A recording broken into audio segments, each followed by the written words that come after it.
Get strong.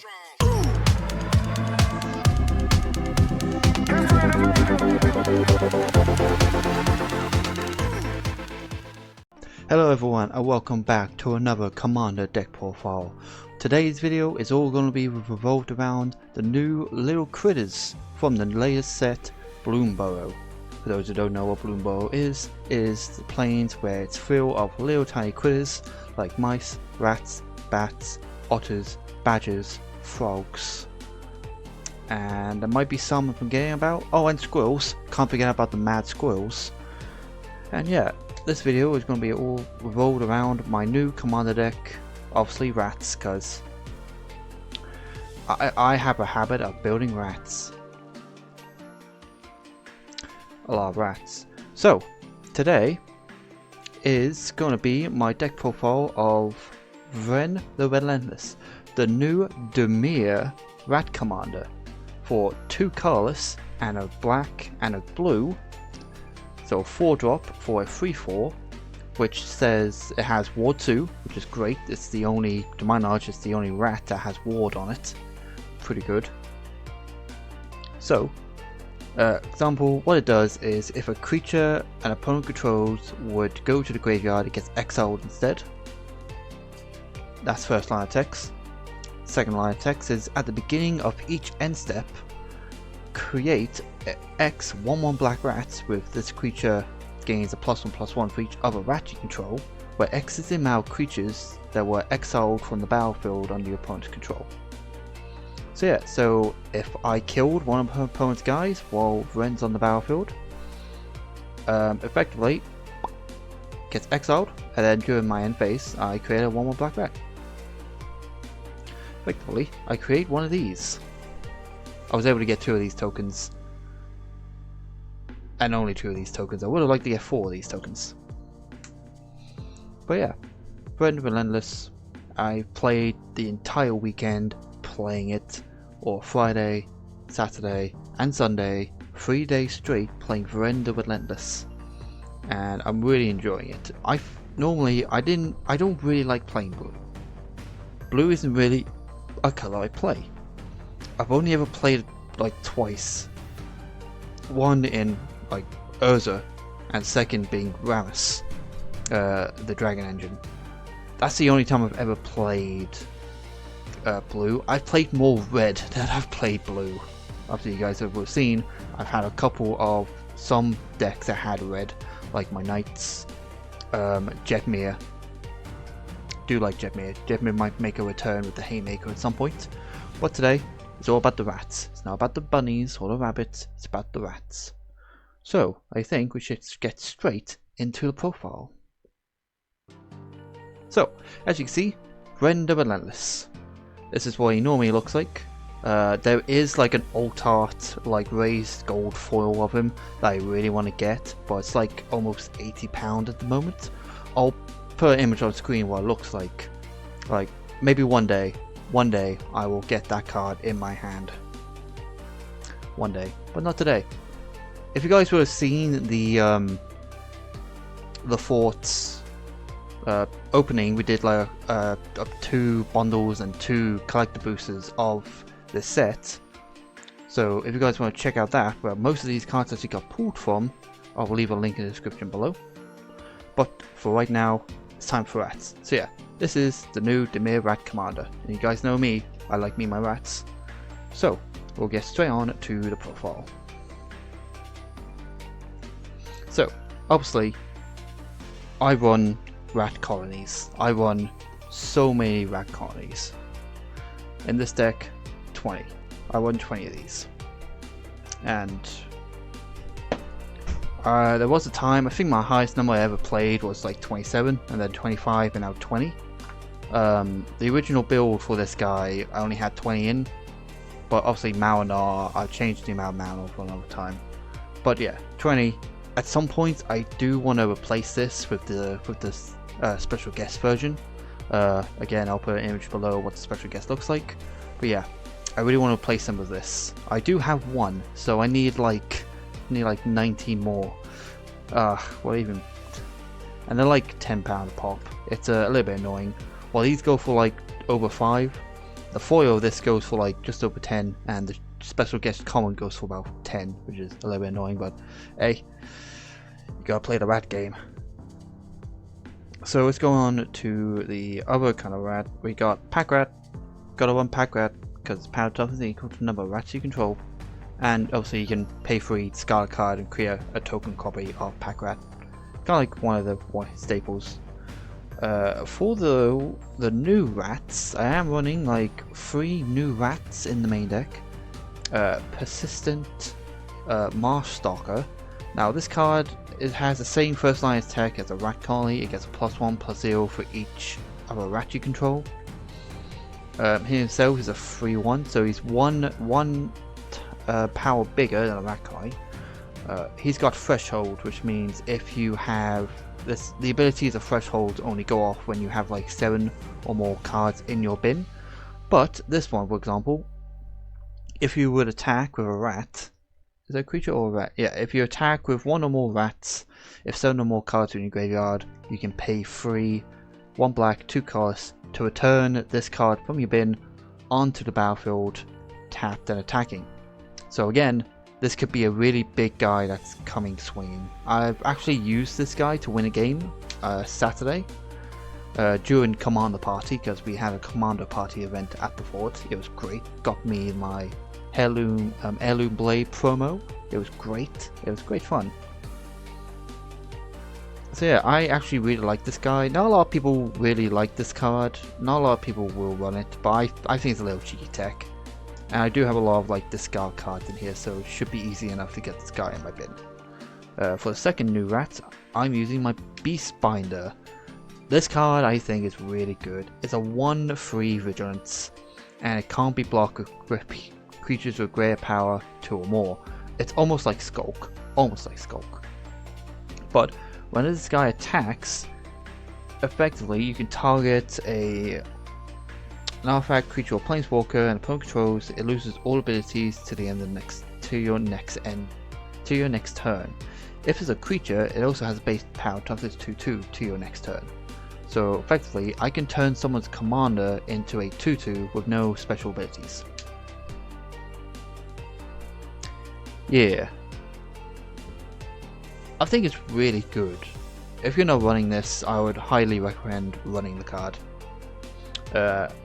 I guess this will be the last like new rat I'm using, and the last blue rat being Shoreline Looter. 2-drop, 1/1, it can't be blocked. Threshold, when it deals combat damage to a player, draw a card, then discard a card unless you have 7 or more cards in your bin. So if you do have 7 or more cards in your bin and this has dealt damage, you can draw a card. That's it. You don't have to discard because you have 7 cards in your bin.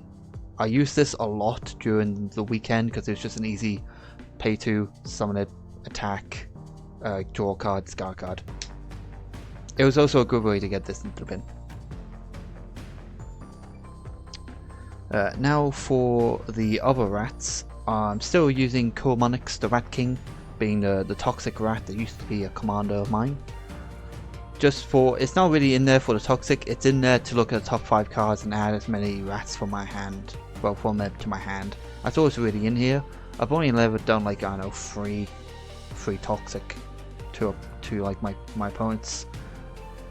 It's not really in here for that. For the last one, for the next rat, it is Lord Skitter, Sewer King. Again, one of my old rat commanders from last year.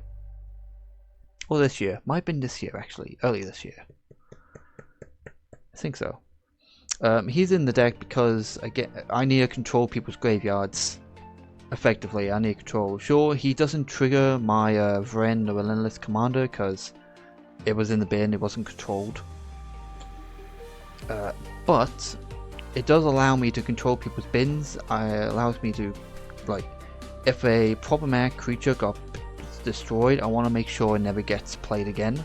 So exile it please when another rat enters the battlefield. And at the beginning of combat, he creates a 1/1 black rat with this rat can't block. So again, that triggers his first ability, being able to exile a card from an opponent's graveyard. Next is Ashko the Shadow Swarm. This card is like £30 now. It's just in here so that just the rats get bigger pretty much, and also the mill. The mill is also pretty good. It helps with threshold a lot, because then it can kind of fill your bin with the cards that you need to be in there. Next is Wave of Rats, one of the only rat card to come out of Streets of New Compania. So a 4/2 4-drop with Trample and Blitz 5. If you pay the Blitz, it comes in with haste. If it dies, draw a card at the end of turn. It gets destroyed. You sacrifice it at the end of your turn. But whenever it dies, if it dealt combat damage this turn, return it to the battlefield under its own control. So if you blitz this in, smack, it dealt 8 damage, it dies, you draw a card, and then once that's all settled, it then returns to the battlefield. I love this card a lot. I had a really cool Maonar combo with Maonar and Skull Clamp, where I would attack, equip Skull Clamp, attack. If it still survived, I would then tap sack Maonar, tap Maonar, sack this, draw my 3 cards. If like with the Blitz, of course, and yeah, it was pretty good. For the last rat, we are obviously I'm using the Imagine Critter Maonar. I have both special guests of Rat Colony and Relentless Rats and Ink Eyes, and now Maonar. I have Maonar. Like, this card was like £16. This card was actually cheaper to get from a card shop than it was to get from like Card Market, so I just got it from Skyward. It was pretty good. Plus I have all of them now, which is great. I was worried when they announced Rat Colony and Relentless Rat at special guests, because you don't get they're kind of like sort of hard to pull special guests, especially the special guests you want. Each set has like 10 special guest cards, and the ones from Bloomberg were amazing. They were all animals pretty much. Even the plain walkers got turned into animals, which is pretty cool. That's it for all the rat creatures. Now we go on to the non-rats. Obviously, we want Piper Swarm, gives my rat menace. Pay 2, tap, create a 1/1 black rat. 2 colors, 2 black, tap, sack 3 rats, and gain control of target creature. So again, I've stolen many commanders using this guy. He's never coming out of the deck. He's always going to stay in there. Iora, first of Lochwain. Again, these two have always been in the deck. I've never took these cards out. Because if she or another black creature enters, each opponent loses a life, gain a life. You can tap her, sack another black creature, draw a card. Then we have Ogre Slumlord. Whenever a non-token creature dies, you create a 1/1 black rat, and rats you control have a touch. Pretty simple, because we want our 1/1 tokens to have their touch, because they can be very scary blockers. For the last 2 creatures, they are both blue.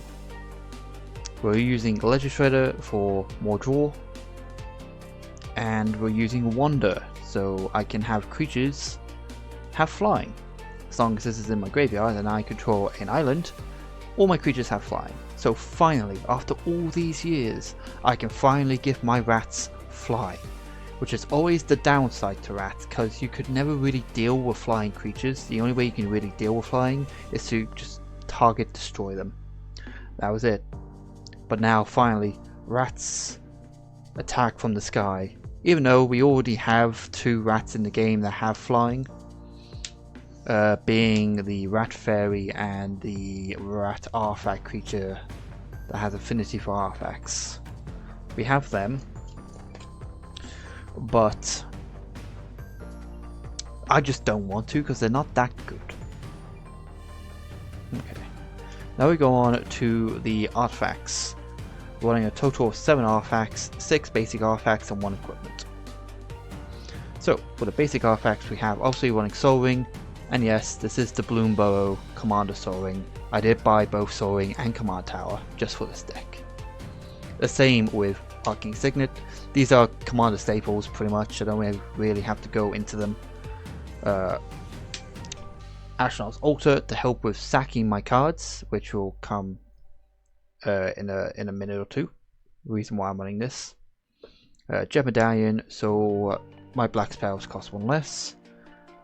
Mirror Box is very important because I am running blue double cards, like copy cards. So gain tokens of my legendary creatures. I say legendary creature, any creature that comes in, if I have a token copy of it. But it's only in here because of my legendary guys. Because who would not want 2 Marinars or 2 Lord Skitters on board? That is pretty nuts. I actually had a game Sunday where I actually had both, where I had 2 Lord Skitters. So every time a rat came in, I exiled 2 cards.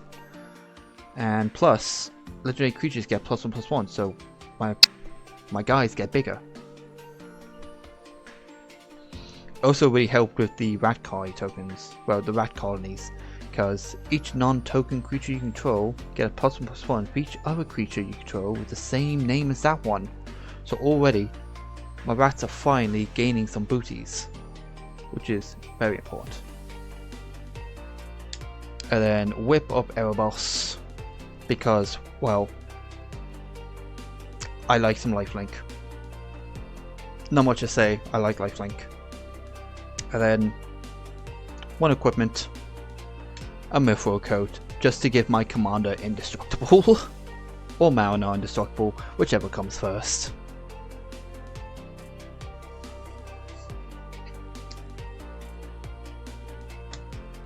And now for the instances. So, start off with the draw ones. Finish right, additional cast, sack a creature, draw 2. Dark Ritual, for 1 black, add 3 black. This card is really, this card's incredibly dumb first turn. Turn 1, this card's dumb. I've been able to, like, I say turn 1, like, turn 2, Commander. It's just that good. If you're running a black deck and you don't have Dark Ritual, put Dark Ritual in. It's honestly that good.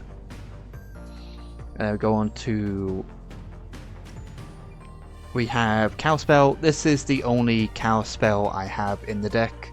I don't think I need any more, because I kind of want to make sure the creatures actually get on the board, just so I can either destroy them later on and they get exiled. We are running Run Away Together, just to kind of bounce either my guy or both an opponent's card, or both my opponent's creatures back to their hands. It's just in case I get attacked with multiple creatures. And plus, I am loving the artwork on Run Away Together. This is so good. We got Otter and a Frog running away together, and the flavor text is great. Nobody bothered to look for Libo and Paula, because everybody knew they didn't want to be found. This card's great. I love the card art. And I love the flavor text of almost every card in Bloomburrow. They're great. I spend a lot of my time reading flavor text of cards when I'm not recording videos or I'm at home. I do a lot of that because I think it's really cool. And then we have Pugnify. For 1 blue, destroy target creature, can't be regenerated. Its controller creates a 3/3 green ape. So again, cards, it's just creature destruction. The same with Infernal Grasp, creature destruction, and Force of Despair. This card's really good because you can either pay its mana cost, or if it's not your turn, you can exile a black card from your hand to cast this card, and it destroys all creatures that end the battlefield this turn. So, if my opponent like swarm the board with tokens, I can end the turn, exile, I don't know, Rakai, cast this, and if my Vren's on board, say I destroyed 10 tokens. 10 tokens came in at my end, cast this. Vren did see 10 tokens die, and because creature tokens do in fact go to the bin, and then the game state says, okay, you're not supposed to be in here. Fizzle. He still sees them, they still get exiled, and then I create 10 black rats. I say end, kind of not gonna end because I don't think this like missed times or something. So whenever they cast the next spell, I'll cast this. Like, not a lot of people runs these, like runs this card or any of these like force of somethings. I think they're really good, situational, but really good. And then for the last one, we're running Shore Up. So target creature gains +1/+1 and has hexproof, and then you can untap it. This is only in here just in case they try to source the Plowshare or path to exile my commander, because he is kind of an issue. I will just please no.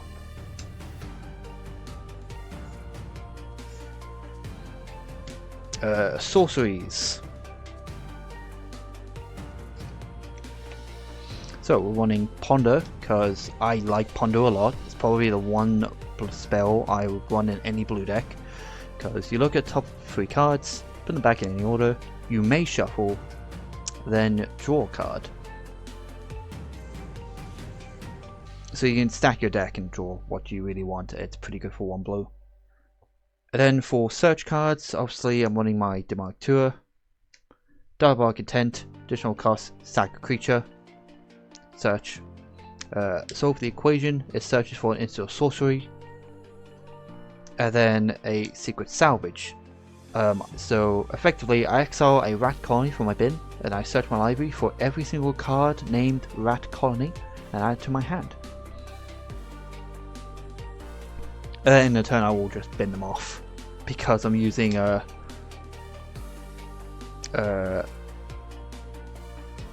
Patriarch's bidding. So each player chooses a creature type and then returns to the battlefield the creatures of the chosen type. So obviously by end turn I've got a lot of rat colonies in my bin, and maybe other rats, who knows, and then I get them all back. It shouldn't really matter what my opponents pick, because they shouldn't have that many creatures in their bin, especially since Vren or Lord Skitter has been on board doing their thing. To also help with getting creatures in the bin, I also run Torment of Hellfire. So 2 black and X, repeat this process X times. The highest I've been with this card is 18. 18 mana has been put into this card as like a mana dump. And it's helped. It's actually won me a few games. The next card is a board wipe, Kindred Dominance. Kindred Dominance is pretty good. Choose a creature type and destroy all creatures that aren't of the chosen type. Like, if you don't want to run this card, there are like other options. Like for example, the new card that came out being Stormyard Massacre, which you create 2 1/1 green squirrel tokens. Then for each creature that isn't an insect, rat, spider or squirrel gets -1/-1 to the end of the turn for each creature you control that's an insect, rat, spider or squirrel. So if I got like 10 rats, my opponent's creatures, well, them that's not of those creature types get -10/-10. You can use this instead of Kindred Dominance if you really wanted to. It's just for easier to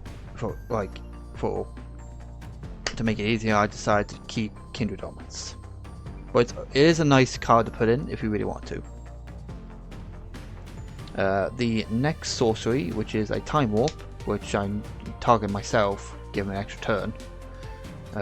I've actually used this one turn, and then on my second turn, I've used Kindred Dominance to kind of win the game. So this is a win. This can be a game win card.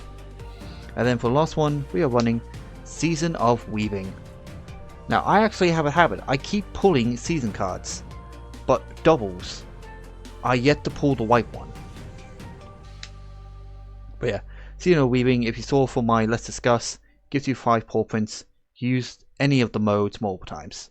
So first mode, for 1 paw print, draw a card. 2 paw prints, create a token copy of an artifact or creature you control. 3 paw prints is return all non-token, non-land permanents from the field back to their hands. That's everyone. I will never really use that. If anything, I like to draw 3 cards and turn a artifact or creature into a token. Well, create an additional token of that, which then helps the mailbox. And plus, I decided to use the old art because it's got a really nice looking rat. I pulled both normal one and this one. I got really good at my collector booster and in my bundle box, so pretty good. And now for the source, for the enchantments. Now, the enchantments make sense of why the other cards are in here. Like Vampiric Rite, pay 2, sack a creature, gain a life, and draw a card. This and Astronaut Altar, Visual Rites are my sack outlets for cards like Grave Pack. Whenever a creature I control dies, each of my opponent sacrifices a creature, which then Vren says, ooh, during the end phase, ooh, guys died. I get guys. And then I'm using the Tail of Erebos, which is a Grave Pack but flash and 1 mana more. And then for the blue enchantments, we're running a Ristic Study, because draw. I like drawing where people cast cards and they don't play the attacks. Kindred Discovery, so obviously I'm going to call rats. Whenever a rat attacks or enters, draw a card. And Reflections, so choose rats. Whenever you cast a rat, create a token copy of that rat. It does on cast, so they enter at the same time too.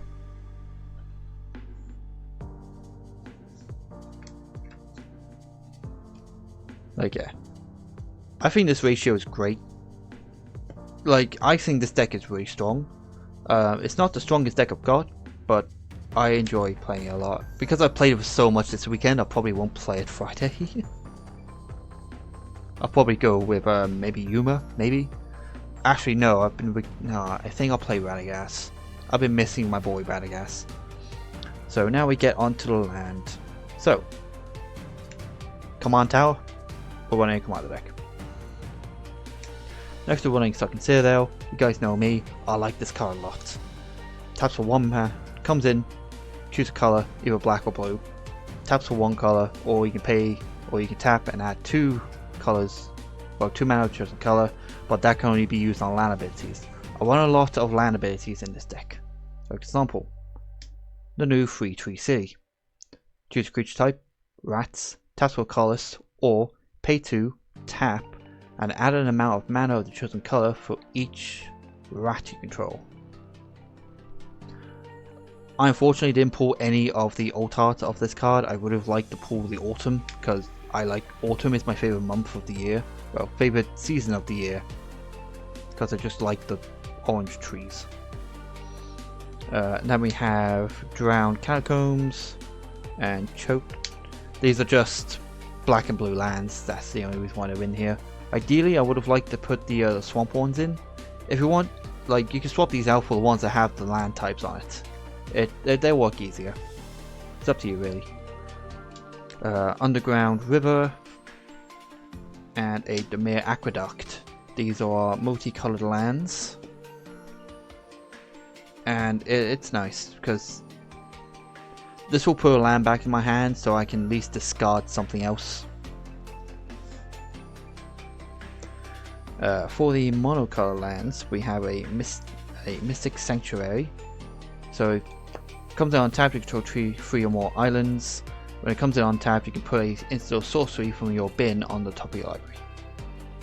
And then we have Oshiwara, Soaring City, which is a really good channel land, which you can just compose something back to the hand.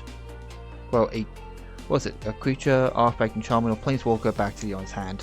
So if you're getting hit by a big commander, back to your hand please, or effectively back to command zone, but basically they're going to put it back in the hand because it costs less.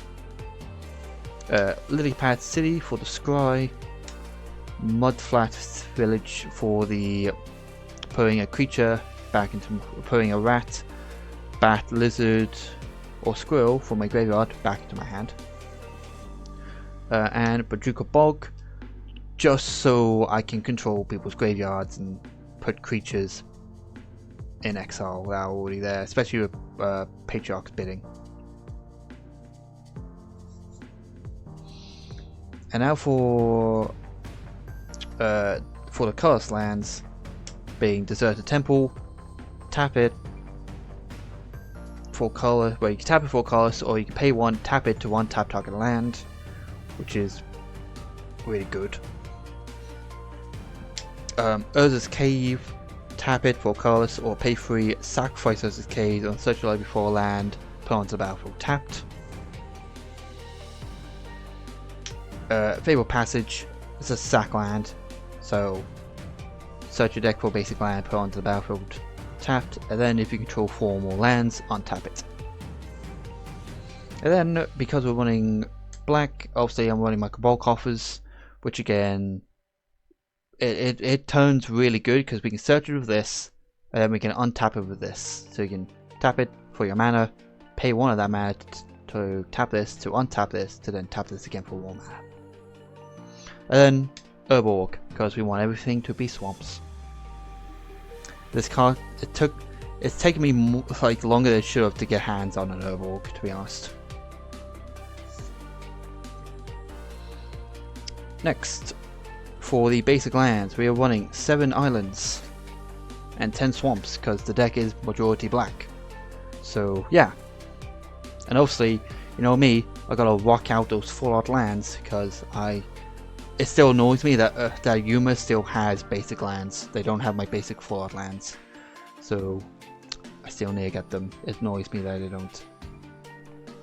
Yeah, I gotta run a deck that has full art lands.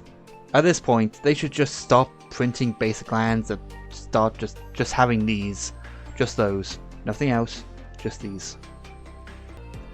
So that has been my Vren the Relentless Commander deck profile.